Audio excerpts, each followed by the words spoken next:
Swiggy, Zomato delivery రైడర్ల సమస్యలను పరిష్కరించాలని demand చేస్తూ విశాఖపట్నంలో ఆందోళనలు తీవ్రమయ్యాయి. ఈ విషయమై సిఐటియు కార్యాలయంలో జరిగిన మీడియా సమావేశంలో all India gig workers union అధ్యక్షుడు బి జగన్ మాట్లాడుతూ తమ డిమాండ్లను ప్రభుత్వం, కంపెనీలు పట్టించుకోవడం లేదని ఆరోపించారు. సుమారు 40,000 మంది రైడర్లు ఉద్యోగ భద్రత లేకుండా తక్కువ ఆదాయంతో ఇబ్బందులు పడుతున్నారని జగన్ తెలిపారు.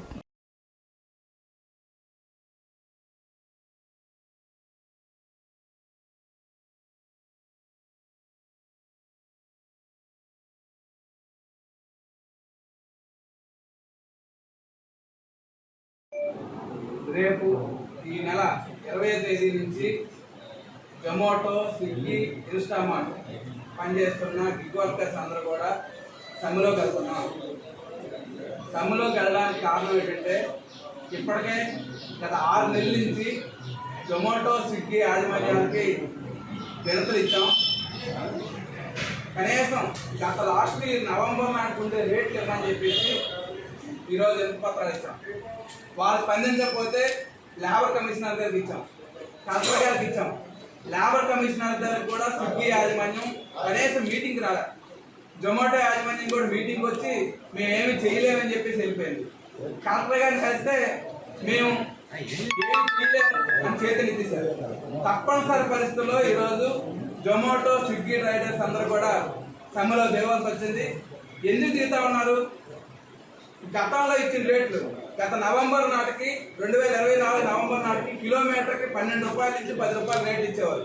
ఇప్పుడు అది కాస్త 4 రూపాయల నుంచి 6 రూపాయలు ఇస్తా ఉన్నారు. అంటే గత సంవత్సరంతో పోలిస్తే ఇప్పుడు రేట్లు అన్ని పెరిగాయా తగ్గాయని చెప్పేసి అడగలుగుతున్నాం.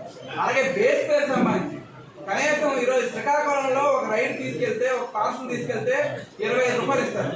విశాఖపట్నంలో ఈరోజు 20 రూపాయలు ఇస్తారు. ఎందుకంటే ఇక్కడ రైడర్స్ ఎక్కువైపోయారు కాబట్టి, అక్కడ రైడర్స్ తక్కువ ఉన్నారు కాబట్టి అక్కడ 25 ఇస్తున్నాం, ఇక్కడ 20 రూపాయలు ఇస్తామని చెప్తున్నాం. ఇది ఎక్కడ వరకు న్యాయం? ఇక్కడ రూమ్ రెంట్ చూస్తే 10,000 ఉంటుంది, అక్కడ రూమ్ రెంట్ 5,000 ఉంటాయి.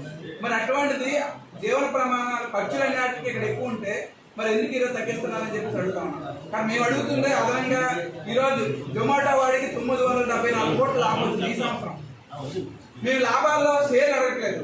వాళ్ళు చెప్తుంది ఏంటంటే మీరు ఆల్రెడీ మా పార్ట్నర్స్, మీరు రైడర్స్ కాదు, రైడర్ పార్ట్నర్ మీరే చెప్పేసి అంటున్నారు. మరి పార్ట్నర్ అయితే ఏ పార్ట్నర్ అయినా షేర్ ఇవ్వాలి కదా, లాభాల్లో నష్టాలు వచ్చినా సరే ఇవ్వాలి కదా. మరి లాభాల్లో షేర్ ఇవ్వమని అడగట్లేదు. కనీసం గత సంవత్సరం ఇచ్చే రేట్లు ఇవ్వమని చెప్పేసి అడుగుతున్నాం. అందుకే ఈరోజు ఆ రకంగా అడిగారని చెప్పేసి చాలా మంది ఐడీలు ఆపేశారు. ఇక్కడ ఐడీలు పెట్టమని చెప్పేసి అడుగుతున్నాం. రెండో పక్కన ఏమంటారు? గిగ్ వర్కర్స్ అంటారు. గిగ్ వర్కర్స్ అంటే 1 గంట నాకు పని చేయాలంటే పని చేయవచ్చు, లేదా ఆగిపోవచ్చు. దీని అర్థం అది. మరి అటువంటి దానికి ఈరోజు ఇన్సెంటివ్ అని చెప్పేసి తప్పనిసరిగా పీక్ టైంలో, అంటే లంచ్ టైంలో చేయాలి, డిన్నర్ టైంలో చేయాలి. అంటే 12 గంటల సేపు నీకు పని చేస్తే తప్ప నీకు ఆల్రెడీ ఇన్సెంటివ్ ఎంత ఇస్తున్నారు? 175 రూపాయలు ఇస్తున్నారు. కానీ ఆ 175 రూపాయలకి తప్పనిసరిగా మీరు 2 పీక్ టైంలో చేయాలని చెప్పేసి కండిషన్ పెడతా ఉన్నారు. మరి అటువంటిది మీరు ఏం చెప్తున్నారు? ఎటువంటి షరతులు లేదు, ఎప్పుడు కావాలంటే అప్పుడు చేసుకోవచ్చు, ఎప్పుడు కావాలంటే అప్పుడు మూసి వచ్చి ఆపు అని చెప్తున్నాడు. ఈ షరతులు పెట్టడం సరైనది కాదు. అందుకని చెప్పేసి ఇప్పటికే ఆల్రెడీ జిల్లా కలెక్టర్ కలిసాం, అధికారులు కలిసాం, ఎవరు జోక్యం చేసుకోలేదు. కాబట్టి మేము రేపు శనివారం నుంచి స్ట్రైక్లోకి వెళ్తా ఉన్నాం. దీనికి విశాఖపట్నం నుండి అన్ని సంఘాలు ఇప్పటికే మద్దతు ఇస్తున్నాయి. మేము అడగలుగుతుంది ఓన్లీ స్ట్రైక్ చేయడం ఒకటే కాదు, సోమవారం నాడు 22వ తారీఖున చెలో కలెక్టరేట్ కార్యక్రమం పెడతా ఉన్నాం. బుధవారం నాడు ఎమ్మెల్యేల ఆఫీసులు అన్ని దగ్గర కూడా ముట్టడి చేయబోతా ఉన్నాం.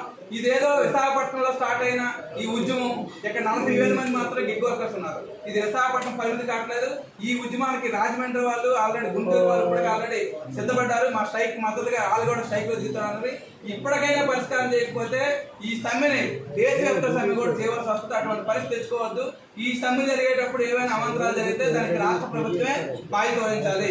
అప్పుడు మా సమస్య, రైడర్ సమస్య పరిష్కారం అయ్యే వరకు మేము అడుగుతుంది 3 పాత రేట్లు ఇమ్మని, రెండోది బిఎస్పీ 30 రూపాయలు ఇమ్మని, అక్రమంగా తొలగించిన ఐడీలు ఆన్ చేయమని చెప్పేసి, కిలోమీటర్కి గతంలో ఇచ్చినట్టు 10 రూపాయలు 12 రూపాయలు ఇవ్వమని చెప్పేసి, ఇవి తప్ప ఇది కూడా పరిష్కారం చేయడానికి చర్చలు చేయకపోవడం చాలా దుర్మార్గమైంది. కాబట్టి అంత నియంతగా వ్యవహరిస్తున్న ఈ కంపెనీ 2 యాక్ట్ల పైన కూడా ఈరోజు రాష్ట్ర ప్రభుత్వం కూడా చర్యలు తీసుకోవాలని చెప్పుకోవచ్చు.